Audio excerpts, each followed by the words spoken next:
साहेब सदर हजरत उलमा किराम অধ্যকার বাংলাদেশের ঐতিহ্যবাহী সাতক্ষীরা জেলার কালীগঞ্জ থানাধীন মধ্য রহমতপুর তালিমুল কোরআন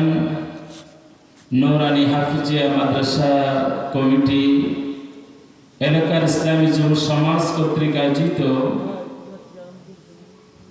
আজকের তাফসীরুল কোরআন মাহফিলের সম্মানিত সভাপতি, এলাকার সর্বজন শ্রদ্ধা ব্যক্তিত্ব,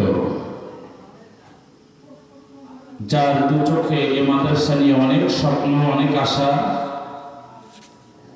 খানায় কাবার মেহমান জনাব আলহাজ মোহাম্মদ আতিয়া রহমান সাহেব। আজকে মাহফিল পরিচালনা রয়েছে হাজার আলিমের উস্তাজুল মুকাররম জনাব আলহাজ হযরত মাওলানা আব্দুর রউফ সাহেব। এতক্ষণ আপনাদের সামনে আলোচনা করে ধন্য করেছেন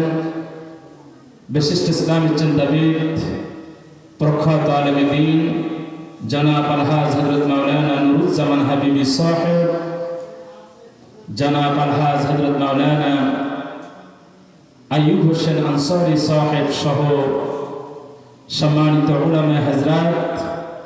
আমার পরে আপনাদের সামনে কোরআন ও হাদিস থেকে গুরুত্বপূর্ণ আলোচনা রেখে ধন্য করবেন বিশিষ্ট ইসলামী চিন্তাবিদ, সারা বাংলাদেশের আলোড়ন সৃষ্টিকারী আলেম দ্বীন জনাব হাফেজ কারি হযরত মাওলানা আব্দুল মজিদ সাহেব সহ সম্মানিত উলামায়ে কেরাম, সম্মুখপান ভূমিষ্ঠ বিভিন্ন গ্রাম থেকে আগুনের ফুলকের মতো ছুটে আসা আল্লাহ প্রেমিক, রাসূল প্রেমিক, কোরআন প্রেমিক, দিনদার, মুত্তাকি, পরহেজগার বাবাজি ও ভাইরা,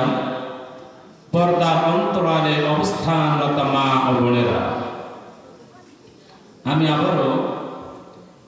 অন্তরের অন্তরস্থল থেকে সালাম ও মুবারকবাদ বিনিময় করছি। আসসালামু আলাইকুম ওয়া রাহমাতুল্লাহি ওয়া বারাকাতুহু। লাখো কোটি তারিফ, প্রশংসা জ্ঞাপন করি আল্লাহ সুবহানাহু ওয়া তাআলার দরবার ইলাহিতে, যে মহান রব্বুল আলামিন সারাটা দিন মেঘাচ্ছন্ন আকাশ, আবহাওয়া রিপোর্ট অনুযায়ী উপকূলীয় এই এলাকা 2 নম্বর সতর্কতা সংকেত চলছে।